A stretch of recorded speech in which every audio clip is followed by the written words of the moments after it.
تو آپ یقین کریں کہ جب جب شفاف الیکشنز ہوں جس کی امید بہت کم ہے تو ان کو اندازہ ہو کہ یہ کتنے پانی میں ہے۔ اب میں اس طرف آپ کو ذرا دوبارہ لے کر آؤں گا چلنا ہمیں بعد کہ یہ جو شفاف انتخابات ہیں ان کا جو اجرا ہے انعقاد ہے کیسے ہو سکتا ہے۔ جناب نعیم امان صاحب اب فرمائیے گا کہ یہ جو مسائل ہیں عوامی مسائل ہیں اور جو بہت زیادہ جن کے اوپر بات ہوتی رہی ہے کہ اس کے اوپر صوبائی حکومتوں نے اپنی ذمہ داری پوری نہیں کی، اب اگر وفاقی حکومت اب اپنی ذمہ داری پوری کرتی ہے تو کیوں تنقید کا نشانہ بنایا جاتا ہے؟ اور پھر ساتھ یہ فرمائیے کہ وہ جو دیگر پروجیکٹس ہیں جس کے حوالے دیے جاتے تھے کہ ایک ریڈ لائن ہے اور ایک اورنج لائن ہے اور اس طرح کی نہ جانے کتنی لائنیں ہیں، کہاں ان کا نام و نشان ہے، کہاں ہے وہ انفراسٹرکچر؟ لوگ یہ جاننا چاہتے ہیں کہ اگر سارے کام وفاق نے ہی کر رہے ہیں تو پھر یہ صوبائی خود مختاری اور یہ سب کیا سلسلہ ہے، یہ ذرا فرمائیے۔ بسم اللہ الرحمن الرحیم۔ بات یہ کہ بنیادی جو ایشوز ہیں اس پاکستان میں یا کراچی میں، بنیادی ایشوز جو ہیں پانی، بجلی، گیس ہیں۔ پھر اگر میں بات کروں کراچی کی، کیونکہ کراچی کو کبھی ایسا کراچی کو بنا دیا گیا تھا کہ جو ہم اکثر انڈین فلموں میں دیکھتے ہیں کہ چھوٹا شکیل، بڑا شکیل، اور کراچی کے اندر ایک جو ہوا کا جو چینج تھا، آج الحمدللہ فرسٹ پرائرٹی جو تھی وہ سندھ حکومت کی وہ تھی امن و امان۔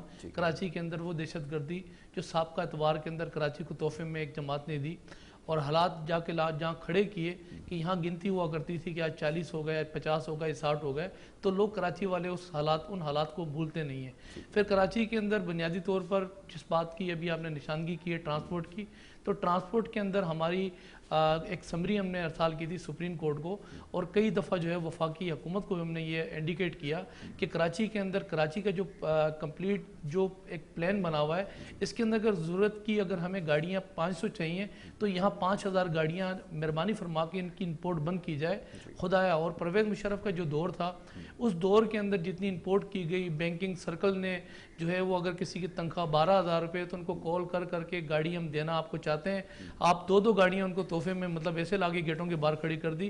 اور کراچی کے اندر ایک دوسرا اکنامک ماڈل تھا، اس کی تھیوری الگ ہے، وہ اس کو بعد میں کبھی ڈسکس کر لیں گے، میں آپ کو بتا دوں گا اس کے فائدے۔ دیکھا نا بنیادی طور پر دیکھیں اگر ایک روڈ میپ ہے نا، اس روڈ میپ کے اوپر اگر وہاں 100 گاڑیاں چل سکتی ہیں، اگر وہ 500 گاڑیاں چلیں گی تو پھر آپ ذہن میں رکھ لیں کہ ٹرانسپورٹ کا نظام گاڑیوں کی بہت ہوئی جس کی وجہ سے کافی اس کا نقصان اٹھانا پڑا اس کراچی کو۔ پھر اب دیکھیں بنیادی جو سہولتیں ہوتی ہیں، کیونکہ ہم یہاں ہمارا ڈومین ہے سندھ حکومت کے پاس، بنیادی جو چیزیں ٹرانسپورٹ کو فی الوقت سائٹ پہ کر لیتے ہیں۔ بنیادی جو ایشوز ہیں جس کے اندر میں اگر بات کروں اسٹریٹ لائٹس ہیں، کراچی کے جو باغات ہیں، کراچی کے اندر جو ہاسپٹلز ہیں، کراچی کے اندر جو ہے وہ یہاں پارک ہیں بچوں کے، یا پھر یہاں کچرا اٹھانے کے جو معاملات ہیں، کچرے کے ساتھ ساتھ دیگر جو مسائل ہیں کراچی کے اندر، یہاں ایسا ہے کہ بلدیاتی ایک 2013 پاس ہوا تھا، اس کے اندر یہاں دیگر جو جماعتیں موجود تھیں، ہم تمام نے ان جماعتوں پہ مشترکہ طور پہ ایک اعلامیہ جاری کیا تھا کہ یہ جو کرائٹیریا یہ ٹھیک رہے گا۔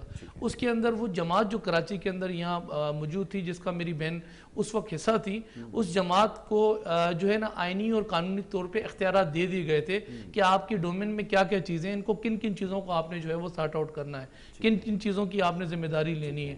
جو ذمہ داریاں ان کو دی گئی، ہمارے پاس تھے وسائل تھی فنڈنگ، اور فنڈنگ جو ہم نے دی اس کا آج بھی ہمارے پاس آڈٹ رپورٹ اس کی پڑی ہوئی ہے، لیکن میں نہ مانوں کہ جو ہے وہ ڈیبیٹ چلتی رہی، آخر کے اندر جو ہے وہ سابقہ جو ہمارا یہاں کراچی کا جو میئر تھا اور وہ اپنی ذمہ داری سے ناگا ہوا اور ایک عدد پیپر ہوا میں رہتا ہوا وہ سب چلا گیا۔ اب ٹرانسپورٹ کے اوپر یہ گرین لائن کا جو منصوبہ ہے اس میں ہمارا اور وفاق کا مشترکہ ایک جو ہے وہ پلان میپ تیار ہوا، اس کے اندر 50% جو اس کی جو لاگت تھی وہ وفاقی حکومت نے اٹھانی تھی اور 50% جو لاگت تھی وہ یہاں صوبائی حکومت نے اٹھانی تھی۔ الحمدللہ سکسیسفلی جیسا کہ میری ابھی بہن نے ایک نشاندہی کی بتایا کہ 98.8% تقریباً کام وہ کمپلیٹ ہو چکا تھا، اور اس کے اندر اب جو ہے وہ چلنے کی جو ہے وہ تھی کنڈیشن۔ اچھا یہ تو ایسا تھا کہ 2018 کے جب الیکشن ہوئے تھے تو 2018 کے اینڈ کے اندر مطلب دسمبر کے اندر یہ منصوبہ کمپلیٹ ہو جانا تھا، یہ 2019 کی بگننگ کے اندر سٹارٹ ہو جانا تھا، لیکن یہاں 3 سال اس منصوبے کو ہم سرجانی ٹاؤن سے لے کر گرو مندر تک اس کو لے کر ہے پٹیل پاڑا تک، پٹیل پاڑا سے یہ منصوبہ پٹیل پاڑا سے گرو مندر تک لانے میں 3 سال اس حکومت کو لگ گئے، اور ہوا یہ کہ کہ یہ جو پلان میپ تھا ہم نے تیار کی تھی اسٹریٹجی، کیونکہ ہوتا یہ کہ جب آپ کسی جگہ جاتے ہیں نا تو وہاں آپ کو بہت سارے ایشوز سامنے آتے ہیں، خاص طور پہ اگروچمنٹ کے جو ایشوز ہیں، اگروچمنٹ کے معاملات ہیں، کیونکہ سرکولر ریلوے کے ساتھ ساتھ یہ گرین لائن کا جو منصوبہ ہے جس ٹریک پہ چلنا تھا، ابھی میں آپ کو تھوڑی سی ہائی لائٹ کروں اس چیز کو، ناگن چرنگی کو ابھی آپ نے دیکھا کہ چھوٹی کم بارش کے اندر وہاں صورتحال آپ نے دیکھی، تو جب وہ ٹریک چلا، ٹریک چلنے کے اندر جو سیوریج کا جو نظام تھا اس کو جب نظر انداز کیا گیا تو وہاں 3 لائنز تھی، 3 لائن کو انہوں نے چوک کر دیا اور 1 لائن کو چھوڑا، تو اس کا نقصان کیا، ناگن چرنگی کے اوپر اس کا نقصان اٹھانا پڑا، اور اسی طریقے سے کئی جگہوں پر یہ ایشوز جو ہے وہ ابھی آپ نے سامنے نظر آئیں گے۔ پورا کراچی اللہ کا شکر ہے کلین تھا، صرف ناگن چرنگی پہ ایشو جو ہے وہ نظر آیا۔ اب یہ گرین لائن کا منصوبہ جس کو میں نے کہا کہ ہم صرف 1-1.5 ماہ کا اس کے اوپر کام تھا، لیکن 3 سال اس حکومت نے لگائے، یا تو یہ انتظار میں تھے کہ بات یہ کہ آگے بلدیاتی الیکشن آ جائیں، یہ انتظار میں تھے کہ آخری وقت کے اوپر دینا دلایا تو اس ملک کو کچھ بھی نہیں، یہ وہ منصوبے جو سابقہ حکومتوں کے اوپر وزیر اعظم صاحب خود اس پہ الزام لگایا تھا کھڑے ہو کے کہ یہ اس منصوبے کے اندر جو ہے وہ کرپشن کی داستان ہے، یہ منصوبہ اربوں روپے کی اس پہ کرپشن ہو گئی ہے۔ تحریک انصاف کے جو ایم پی ایم این اے صوبائی اسمبلیوں میں، قومی اسمبلیوں کے اندر جو ہے وہ اپنے احتجاج ریکارڈ کرتے رہے کہ اس منصوبے کے اوپر کرپشن ہوئی۔ آج قسمتی یہ جن منصوبوں پر الزام لگاتے ہیں وہاں آ کے یہ اپنے ہاتھ سے اس کی اوپننگ کر کے جاتے ہیں۔ آج وزیر اعظم صاحب کراچی کی طرف آ رہے ہیں ایک گرین لائن کے منصوبے کا جو ہے افتتاح کرنے، یہ تیسری دفعہ افتتاح ہونے جا رہا ہے ان 3 سالوں کے اندر۔ پہلے اسد عمر صاحب آئے، اس کا افتتاح کر کے گئے، پھر اس کے بعد شیخ رشید صاحب آئے، وہ بھی اس کا افتتاح کر کے گئے، اس کے بعد بھی ان کے کئی وزیر جو ہے وہ گئے ٹریک پر جا کے اور مختلف جگہوں پر انہوں نے اس کا افتتاح کیا۔ تو بات یہ ہے کہ یہ وہ منصوبے جو سابقہ حکومتوں نے طے شدہ ایک فارمولے کے تحت ہم لوگوں نے اس کو جو ہے اس کو ہم نے لانچ کیا تھا، اور اسی طریقے سرکولر ریلوے کا بھی جو منصوبہ ہے، کیونکہ یہ دونوں ڈومین جو ہے خاص طور پہ سرکولر ریلوے کا، یہ ریلوے کا جو ہے وہ وفاقی حکومت کا جو ہے وہ ڈومین ہے، اور وفاقی حکومت کا جو ڈومین ہے ہم نے اس پر بھی کئی دفعہ مختلف جو ہے وہ جگہوں پر اپنا جو ہے وہ ہر فورم پہ اپنا بلکہ احتجاج اپنا ریکارڈ کیا کہ سرکولر ریلوے کے لیے، کیونکہ کراچی ہب ہے، آپ کو ریونیو جنریٹ کر کے دیتا ہے، اورنج لائن تک چل گئی، بات یہ کہ پنجاب کے اندر وہاں جو ہے وہ دیگر منصوبے ٹرانسپورٹ کے چل گئے، لیکن اس کو نظر انداز نہ کیا جائے کراچی کو، کیونکہ کراچی میں آپ کا یہاں آپ کو اب آپ سلیکٹڈ ہیں یا الیکٹڈ ہیں، آپ کے پاس یہاں کراچی کا مینڈیٹ آپ کے پاس موجود ہے۔ ٹھیک ہے۔ اچھا ڈاکٹر فوزیہ، یہ بڑی عجیب سی بات لگتی ہے، دیکھنے والے بخوبی اس چیز سے آگاہ ہیں کہ ہمارے یہاں ہمیشہ سے ہوتا یہی آیا ہے کہ ایک دوسرے کے اوپر الزام تراشی ہوتی رہی ہے۔ اگر پیپلز پارٹی کے حوالے سے بات کی جائے، وہ کہتے ہیں کہ جی سابقہ ادوار میں گو کہ ہمارے الائی تھے ایم کیو ایم والے، لیکن اس کے باوجود ہم جو ہے وہ کچھ نہیں کر سکے۔ یہاں مصطفیٰ کمال صاحب کی اگر بات کی جائے تو وہ کریڈٹ لینے کی بات ہوتی ہے، اور یہی بات اگر ایک اور جماعت سے پوچھی جائے تو وہ یہ کہتے ہیں کہ جناب یہ اس سے بھی پہلے دور میں شاید اپنا نعمت اللہ خان صاحب مرحوم ان کے دور میں جو ہے یہ پروجیکٹس ان کا آغاز کیا گیا تھا۔ تو یہ آخر سلسلہ ہے کیا؟ ڈیلیور یہاں کرنے میں کوئی کامیاب ہوا نہیں ہے، اور جس سے بھی سوال کیا جائے گا وہ اپنی کامیابی کے بارے میں تو بات کرنا دور کی بات، وہ تو یہ کہتا ہے کہ جناب جو بھی یہاں پر اس وقت موجود نہیں ہے ذمہ داری اس کے اوپر عائد ہوتی ہے، اور ساری کی ساری ذمہ داری اس کے اوپر عائد ہوتی ہے۔ فرمائیے مسائل کیسے ہیں؟ یہاں آ کے ہر پولیٹیکل پارٹی کا جو بھی ممبر ہے وہ آ کے اپنی ہی پارٹی کو ڈیفینڈ کرے گا اور کہے گا کہ ہم نے یہ کام کیا ہے۔ ٹھیک ہے، ہم اور آپ جو ہے ہم اور آپ یہ چیز دیکھ رہے ہیں کہ کون شخص آیا، کس شخص نے ڈیلیور کیا۔ جب ہم مصطفیٰ کمال کی بات کرتے ہیں، ایک لمحے کے لیے آپ یہ بھول جائیں کہ میں ان کی پارٹی کی ممبر ہوں، میں ایک عام پاکستانی کی حیثیت سے بتاتی ہوں، وہ شخص آیا، اس نے ڈیلیور کر کے دیا۔ ایک ون مین شو میں آپ کو کہوں گی، کیونکہ ان کے ساتھ دوسرے بھی حیدرآباد کے بھی میئر ایم کیو ایم کے ہی تھے، ہم لوگ بھی اس وقت ایم کیو ایم کا حصہ تھے۔ بلکہ میں آپ کو یہ بات بتاؤں کہ جب مصطفیٰ کمال آئے انہوں نے ڈیلیور کیا، ہم وہ لوگ ہیں جو کہ مصطفیٰ کمال کو دیکھ کے پارٹی میں آئے تھے، اور جب مصطفیٰ کمال نے پارٹی چھوڑی تو ہم نے بھی چھوڑ دی، کیونکہ ہمیں پتہ ہے کہ یہ آدمی ہے جو کام کر۔ جہاں تک نعمت اللہ خان صاحب کی بات ہے، بالکل ان کے دور میں پروجیکٹس شروع ہوئے تھے، اور یہ بات بڑی اچھی ہے کہ ان کو مصطفیٰ کمال نے آگے لے کے چلے۔ ہمارے ہاں سب سے جو المیہ ہے وہ یہ ہے کہ اگر کوئی بھی پارٹی، کوئی بھی گورنمنٹ جو ہے وہ کوئی ایک پروجیکٹ سٹارٹ کرتی ہے، ویدر اٹس گڈ اور بیڈ جو بھی، دوسرا جو گورنمنٹ آتی ہے وہ اس کو یکسر ریجیکٹ کرتی ہے، وہ سارا پیسہ زیرو ہو جاتا ہے اور اس کے بعد وہ اپنا ایک پروجیکٹ سٹارٹ کرتی ہے۔ اگر یہ چیز ختم ہو جائے، اگر آپ کی کوئی بھی گورنمنٹ آئی ہے، اس نے کوئی پروجیکٹ سٹارٹ کیا ہے اور وہ کنٹینیو ہوتا ہے دوسری گورنمنٹ میں، تو میرا خیال میں عوام کا پھر بھلا ہوگا۔ ہم لوگ انفارچونیٹلی عوام کا تو سوچ ہی نہیں رہے، اور یہ جو ابھی جو گرین لائن منصوبے کی بات ہو رہی ہے، آپ کو میں یہ لکھ کے دے سکتی ہوں کتنے بھی پروجیکٹس کراچی میں آ جائیں وہ فیل ہو جائیں گے۔ اس کی وجہ یہ ہے کہ آپ نے کراچی کے جو پروجیکٹس ہیں وہ سرٹن نمبر آف پیپل کے لیے آپ نے کیے ہیں۔ جب آپ کے پاس فگر ہی موجود نہیں ہے، ٹھیک، کراچی کا فگر ہی آپ کے پاس نہیں ہے کہ کتنے لوگ یہاں موجود ہیں، کتنے لوگ بستے ہیں، تو آپ کیا کس طرح سے پروجیکٹس لے کے آ رہے ہیں۔ بیسک چیز یہ ہے جو ہم لوگ کوئی بھی نہیں کرنا چاہ رہا، اور جو اگر وزیر اعظم صاحب کراچی آ رہے ہیں اور اگر ان کو اتنا ہی کراچی سے لگاؤ ہوتا، وہ شہر جس نے ان کو وزیر اعظم بنایا ہے، تو وہ یہ سب سے پہلے سینسس کی بات کرتے، اور یہ سینسس کا جب تک ایشو ریزولو نہیں ہوگا، ہمارے چیئرمین صاحب نے بارہا دفعہ یہ بات کی ہے، جب تک یہ ایشو ریزولو نہیں ہوگا یہ ٹھیک نہیں ہوگا۔ ڈاکٹر فوجی، یہاں آپ کو مجھے روکنا ہوگا، ایک بریک کے لیے کہا جا رہا ہے، ایک چھوٹی سی بریک لیتے ہیں اور اس کے اوپر مزید گفتگو کرتے ہیں۔ جیسے میں نے عرض کیا کہ جو پروگرام دیکھ رہے ہیں وہ بخوبی ان تمام چیزوں سے آگاہ ہیں کہ جو کراچی شہر کا سب سے بڑا مسئلہ ہے جس کو یکسر نظر انداز کیا گیا، وہ یہاں کی آبادی کا شمار ہے۔ اس حوالے سے وفاقی حکومت کیا کرنے جا رہی ہے، کیا اس حوالے سے بھی کوئی پلان ہے، اس کے اوپر بات کرتے ہیں۔ ایک چھوٹی سی بریک کی طرف جا رہا ہے، بریک سے جب واپس آئیں گے تو یہ گفتگو کا سلسلہ جاری رکھیں گے۔ آپ دیکھتے رہیے پروگرام گڈ مارننگ کراچی۔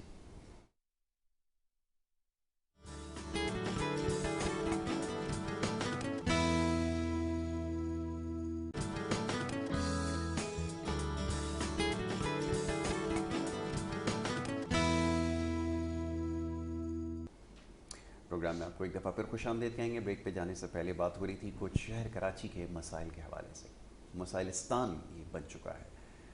کسی بھی حکومت سے سوال کیا جائے کہ آخر ان مسائل کا حل کیا ہے، مختلف چیزوں کی، مختلف مسائل کی نشاندہی ضرور کی جاتی ہے، حل کسی کے پاس نہیں ہے، اور بڑی ایک عجیب سی بات ہے کہ جس سے آپ سوال کیجئے یہاں پہ، اس کے پاس نہ اختیارات ہیں، نہ اس کا یہاں بس چلتا ہے، نہ اس کے پاس اور کوئی کسی قسم کے وسائل ہیں، تو سب کی باتیں ایک جیسی معلوم ہوتی۔ اب سوال یہ پیدا ہوتا ہے کہ یہ مسائل آخر حل کون کرے گا؟ فرمائیے، اب وسائل کے بارے میں بات کریں، جب بھی سوال کیا جاتا ہے 13 سال بلکہ 14 سال آپ کہہ لیجیے، 14 سال کا ایک طویل عرصہ ہو گیا، تواتر کے ساتھ حکومت ہو رہی ہے، 10,300 ارب روپیہ اس پورے عرصے کے اندر دیا جا چکا ہے۔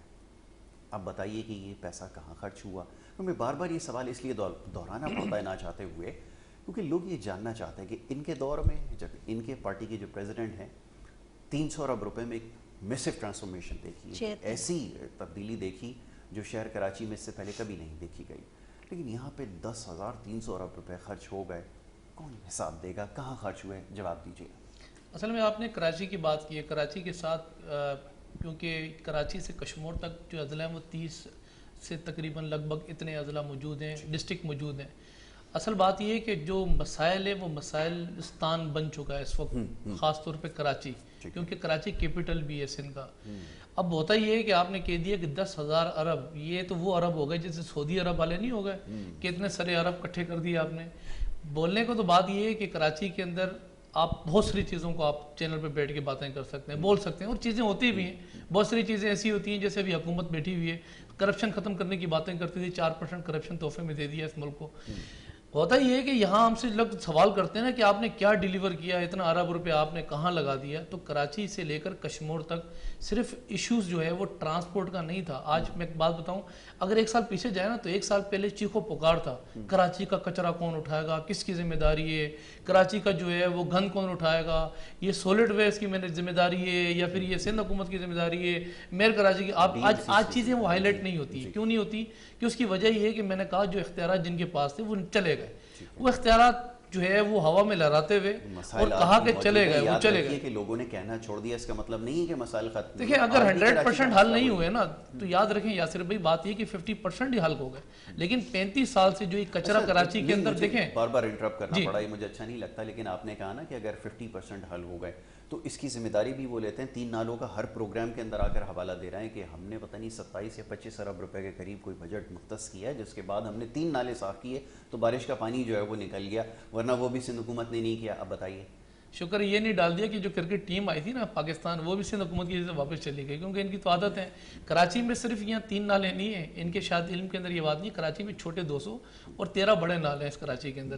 اور ہوتا ہی ہے کہ میں ایک بات بتاؤں آپ کو، جن نالوں کے اوپر آگے یہ کریڈٹ لینے کی باتیں کرتے ہیں، ان جو ہے وہ منصوبوں کے اوپر تو آلریڈی ہماری ایک پلاننگ اسٹریٹجی بنی ہوئی تھی، اور وہ اسٹریٹجی جو ہم نے ان کو پریزنٹ کی تھی کہ جتنا بجٹ ہمیں ملتا ہے نا شاید اس سے تھوڑا سا بجٹ آپ کے پاس بھی چلا جاتا ہے. تو خدا کے لیے اس کراچی کو آپ اگنور نہ کرو.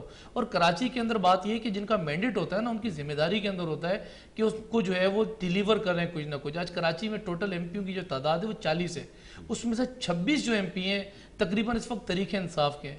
پھر کراچی کے جو ایم این ہے وہ تقریباً ایم این او کی تعداد 21 ہے، 21 میں سے 14 ایم این اے اس وقت تحریک انصاف کے ہیں.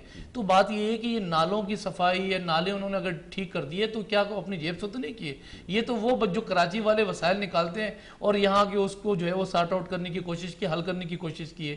بات یہ کہ کراچی کے اندر مصیبت یہ ہے اس کراچی کے ساتھ کہ کراچی کے اندر یہاں جب الیکشن ہوتے ہیں نا تو الیکشن جس طریقے سے کراچی میں کرائے جاتے ہیں یہاں جو ہے وہ کھچڑی پکا دی جاتی ہے. مطلب مصطفیٰ کمال بھائی جیسے ابھی آپ نے میری بہن نے بتایا کہ ہم نے یہ بھی کر دیا، کراچی کو فلاں بھی کر دیا، یہ بھی کر دیا. پھر مصطفیٰ کمال بھائی ایک الزام بھی لگاتے ہیں کہ بات یہ کہ الیکشن جب ہوئے نا 2018 کے تو اس وقت بھی سب سے پہلے ایم کیو ایم نے اور مصطفیٰ کمال بھائی نے الزام لگایا کہ یہ جو الیکشن ہوئے یہ شفاف نہیں ہوئے. الیکشن تو شفاف نہیں ہوئے جب اتنا کراچی کے اندر ڈیلیور مصطفیٰ بھائی کمال جی 2018 پیپلز پارٹی بھی شامل تھی. جی میں وہ بتا رہا ہوں. دیکھیں سب سے پہلے جن کے الزامات تھے نا وہ سب سے پہلے ایم کیو ایم نے آ کے اپنا پروٹیسٹ ریکارڈ کیا کہ یہ جو الیکشن ہوئے یہ سلیکٹروں نے الیکشن کرائے اور یہ لوگ جو آگے کراچی کے اندر. بات یہ کہ بنیادی طور پہ کونسلر نہیں بن سکتے تھے. میں علی زیدی کی بات لے لوں آپ کو، یہ کونسلر کا الیکشن جو آدمی ہارا ہو اور کراچی کے اندر ایم این اے بن گیا ہو تو 2 منٹ کے لیے آپ تصور کریں تو ہم کس طریقے سے جو ہے وہ شفاف الیکشن یا کراچی کے اندر جن لوگوں کو مینڈیٹ دیا گیا ہے وہ تو کونسلر کے قابل نہیں تھے، آج ان کو ایم این اے بنا دیا گیا ہے. تو کراچی کے اندر وہ کون لوگ ہیں جو اس کراچی کا فیصلہ کرتے ہیں، اس کراچی کی جو ہے وہ جو ہے ان کے لیے منصوبے بناتے ہیں، سازشیں کرتے ہیں. پہلے تو میرے سوال کا جواب نہیں ملا. 10,300 ارب روپے کا حساب دینا پڑے گا. سر بالکل دیں گے آپ کو 10,300 ارب روپے کا. دیکھیں کہاں دیتے ہیں؟ آڈیٹر جنرل کی رپورٹ کے اوپر تک تو بات ہوتی نہیں ہے. وہ سندھ اسمبلی کے اندر یہ آپ کا سوال نہیں ہے، یہ ہمیں قومی اسمبلی اور صوبائی اسمبلی میں یہ الزام بھی ہے ہم پہ. اور الزام آئین اور بات ہوتی ہے نا، آئین اور قانون یہ کہتا ہے میں الزام لگاؤں تو ثابت بھی کروں. تو ثابت نہیں ہوا یہ الزام ہے. نہیں میں ثابت کر سکتا ہوں. اور دوسرا یہ ہے کہ اللہ کا شکر ہے ہمیں اس بات پہ پراؤڈ ہے کہ کراچی کے اندر ایک بڑی یونیورسٹیز کراچی کے اندر موجود ہے. کراچی سے لے کر اگر آپ سندھ میں انٹیریئر چلے جائیں تو کیونکہ کراچی میں نے کہا نا کیپٹل ہے، اگر آپ چلے جائیں تو میرپور خاص میں کے اندر ایک بڑی جو ہے وہ یونیورسٹی ایگریکلچر جو ابھی لانچ ہوئی ہے. پھر اسی طریقے سے حیدرآباد کے اندر 2 ایگریکلچر یونیورسٹیز ہیں جو لانچ ہوئی ہیں. پھر اسی طریقے سے نواب شاہ چلے جائیں وہاں 2 ایگریکلچر یونیورسٹی ہیں کیونکہ یہاں لینڈ ہے ایگریکلچر کی. اور ہم کوشش یہ ہے کہ یونیورسٹی سائٹ کی اگر میں بات کروں یونیورسٹی کو آپ سائٹ پہ کر لیں. اسپتال کراچی کے اندر یہ وہ بڑے اسپتال ہیں جس کو ہم نے کوشش کیا کہ ڈسپلن کی گولی وفاق سے نہ مانگے. اللہ کا شکر ہے کبھی مانگی بھی نہیں، لیکن دعوے دار یہ کہ وفاق پورا پاکستان چھوڑ کے آپ کے قبضہ کرتے ہیں یہاں کے ملی نہیں. اب وہ بھی وفاق کی ذمہ داری، میں تو مانتا ہوں اس بات کو کہ وفاق کی ذمہ داری ہے، لیکن مانگے کیوں نہ. دیکھیں میں آپ کو جو چیزیں ہم نے کی اسپتال بہترین اسپتال ہم نے اس کراچی کو پورے پاکستان میں بہترین اسپتال دی دوسرے صوبوں کے مقابلے میں بہت جس کی نشاندہی چیف جسٹس نے آگے کی کہ ایک بہترین اسپتال ہے، نام کے طور پہ 1000 روپے بھی دے کے گیا. اسپتال ہمارے پاس وہ اسپتال جو پورے پاکستان سے یہاں لوگ مائگریٹ کرتے ہیں، آتے ہیں اپنے علاج کراتے ہیں. تو یہ اسپتال ایک چھوٹا کلینک کھولنے جائے نا یاسر بھائی اس کے اوپر بھی 1.5 سے 2 لاکھ روپے لاگت آ جاتی ہے. آپ کئی جو ہزاروں کا جو ابھی وقت جو آپ کہہ رہے ہیں کہ اتنا ملا تو یہ اسپتال یونیورسٹیاں پھر بات یہ کہ کراچی سے لے کر کشمور تک کے جو روڈوں کے معاملات ہیں ہیلتھ سے کنسرن جو اور دیگر مسائل جو اخراجات ہو گئے بات اس میں ان سے لگتی ہیں چیزیں وہ لگتی ہیں تو جو ہے وہ نظر بھی آنا شروع ہوتی ہے. جی ڈاکٹر فوزیہ آپ ان کی بات سے متفق ہیں؟ آپ کو سمجھ میں آتی ہے جیسے انہوں نے کہا کہ 300 ارب روپے تو چلے آپ کے پاس تھے، آپ کے پاس کل اختیارات بھی تھے، آپ سے زیادہ امپاورڈ جو میئر تھا وہ شاید پاس میں کبھی نہ رہا ہو, یہ ساری چیزیں تھیں, آپ کو مکمل سپورٹ حاصل تھی اس وقت کے چیف ایگزیکٹو کی, یہ تمام چیز ہے. پھر آپ نے 300 ارب روپے سے سب کچھ کیا, لیکن جیسے انہوں نے کہا کہ 10,300 ارب مختلف اخراجات ہوتے ہیں اداروں کو چلانے میں, مختلف اداروں کا بجٹ ہوتا ہے, پھر شہر کے معاملات جو ہیں بہت زیادہ اختر ہو چکے ہیں, تو ان تمام چیزوں کو کنٹرول کرنے میں سارا پیسے جو ہیں وہ لگے ہیں. فرمائیے آپ کے ساتھ. مجھے یہ بات سمجھ نہیں آتی کہ جب یہ سمجھتے ہیں کہ امپاورڈ جو ہے میئر تھا, تو انہوں نے وہ سسٹم کو ختم کیوں کیا؟ ان کے اگر پیپلز پارٹی کا اگر اسی جو سٹرکچر تھا اس سٹرکچر کے تحت اگر پیپلز پارٹی کا بھی اگر کوئی میئر آتا تو وہ بھی اسی طرح سے کام کرتا. بات یہ ہے کہ نیت کی بات ہے, اور بارہا دفعہ یہ بات ہم کہہ چکے کہ جو ایم کیو ایم کا اگر وہ امپاورڈ تھا میئر جو مصطفیٰ کمال صاحب, تو حیدرآباد کا بھی اسی طرح کا امپاورڈ میئر تھا. تو وجہ کیا ہے کہ دیگر صوبوں کے لوگ صرف مصطفیٰ کمال کی ہی ڈیمانڈ کرتے تھے. جب آپ نے انٹرنیشنلی ان کو جو ہے یہ کہا گیا کہ ہی از دا بیسٹ میئر, تو یہ بات ان کے کیریکٹر کی ہے, ان کو مینجمنٹ آتی تھی, انہوں نے کام کیا, اور وہ ایک نفیس انسان, ایک آنیسٹ انسان ہے. نفیس میں اس وجہ نفیس جو سب کی مسکراہٹ آ جاتی ہے, وہ ایک آنیسٹ انسان ہے کہ انہوں نے کرپشن 1 روپے کی بھی کرپشن ان پہ نہیں ہے. اور آج بھی, اور بلکہ اس وقت بھی جب وہ کام کر رہے تھے, بہت سے ایسے لوگ جو کہ ان کے انڈر کام کرتے تھے اور جو کام نہیں کر رہے ہوتے تھے, جو نکٹو جو کہ ہمیں عادت ہوگی ایک گھروں میں بیٹھنے کی, تو وہ فارغ کر دیے جاتے تھے. تو مصطفیٰ بھائی نے بہت کام کر کے دکھایا, اور اس چیز کو بالکل جو ہے اس چیز سے اچھا. اور دوسری سب سے بڑی بات کہ اگر وہاں جو مشرف صاحب تھے, مشرف صاحب کی تو گورنمنٹ چلی گئی تھی, اس کے بعد زیادہ کام تو انہوں نے زرداری صاحب کے ساتھ کیے, لیکن انہوں نے اپنی ان کی ایک شخصیتی کام کیا. بات صرف یہ ہے, دیکھیے ہم یہاں بیٹھے ہوئے ہیں, تو میں یہ سمجھتی ہوں کہ دیکھنے والے بھی کچھ چیز لرن کریں. جس طرح سے بھی 2018 کے الیکشنز ہوئے ہیں, اس میں جو بھی ہوا ہے وہ ہم سب کو پتہ ہے, لیکن ایک مینڈیٹ مل گیا, جعلی مینڈیٹ ہے, ریئل مینڈیٹ ہے, جو بھی ہے مل گیا, آپ کام کریں نا. اور دوسری بات کہ ان کو ہر چیز کو پرائیورٹائز کریں. 18ویں ترمیم اگر ہے, 18ویں ترمیم دیکھیں خراب چیز نہیں ہے, بہت اچھی چیز ہے, لیکن اس کے تمام تر جو روح ہے وہ نیچے تک بھی جانی چاہیے نا. آپ جو ہیں صرف وزیر اعلیٰ جو ہیں ان کے پاس سارے کے سارے اختیارات نہیں ہونے چاہیے, ان کو ڈیولوشن آف پاور ہونا چاہیے, نیچے تک اختیارات لے کر جائیں. اگر آپ کے پاس آتا ہے فنڈ NFC ایوارڈ کے تحت, تو PFC ایوارڈ کے تحت نیچے تک منتقل کریں نا. تو یہ ساری چیز تو آپ کو کرنی ہے, اور یہ کون کرے گا؟ چانسلر لوگ نہیں آئیں گے, آپ لوگوں نے ہی یہ کام کرنے ہیں. سب سے بڑی بات کہ اتنا میرا بھائی بہت اچھی باتیں کر رہا ہے کہ پیپلز پارٹی نے اتنا اچھا کام کیا ہے, وہ ابھی بھی اتنا اچھا کام, وہ یونیورسٹیز بن رہی ہیں, ہاسپٹلز ہو رہے ہیں, بہت اچھا ہے. یہاں مجھے ایک دم سے ذہن میں وہ بچہ آیا جس کو کتے نے کاٹا اور اس کے پاس ویکسین موجود نہیں تھی, وہ کراچی بھاگتا ہوا آیا. یہ چیز کے اوپر ایک سوالیہ نشان ہے. ایڈز کا جو انجیکشن لگے وہ اس پہ ایک سوالیہ نشان ہے. مجھے یہ سمجھ نہیں آتی کہ پیپلز پارٹی اگر اتنا زیادہ اچھا کام کری ہے تو اس کو کس چیز کا ڈر ہے. انہوں نے اپنا ایڈمنسٹریٹر جو ہے ایک پولیٹیکل فگر کو کیوں لگایا ہوا ہے؟ وہ کام کر رہا ہے نہیں کام کر رہا ہے یہ الگ بات ہے, لیکن آپ نے یہ جو چیزیں اکارڈنگ ٹو بک آپ چلیں, آپ ایک نیوٹرل انسان کو آپ کو لگانا چاہیے تھا. یہ پلاننگ کر رہے ہیں for the next local government election. یہ تو سب ایک دوسرے کے اوپر الزام لگائیں گے, یہ تو اس طرح کام نہیں ہوگا. دیکھیں کام آپ کریں, لیکن آپ اس طرح سے نہ کریں نا. آپ ایک نیوٹرل بندے کو لگاتے, اگر آپ کام کر رہے ہیں تو بالکل آپ کو عوام جو ہے ووٹ دے گی. ہم سب آپ کے ساتھ ہیں اگر آپ کام کر رہے ہیں. یہ کام یہ شارٹ کٹس نہ کریں. جس طرح کی ابھی PTI گورنمنٹ جو ہے, اب آ کے ان کو پہلے کچھ یاد نہیں تھا, ابھی آ کے ان کو یہ چیزیں یاد آنا شروع ہو گئی ہیں. انہوں نے میگا پروجیکٹ جیسے یہ بھی بات کی کہ ایک ہی پروجیکٹ کو اگر 3 دفعہ ان کی انوگریشن ہو رہی ہے تو what is in the mind کہ وہ کیا چاہ رہے ہیں, کیا ان لوگوں کو بتانا چاہ رہے ہیں. وہ صرف اور صرف ایک یہ جو ہمارا باکس ہے شام کو جو چلتا ہے اور اس پہ سب چیزیں ٹاک شوز آ جاتے ہیں, وہ اس باکس میں رہنے کے لیے, اور اس کے اوپر جو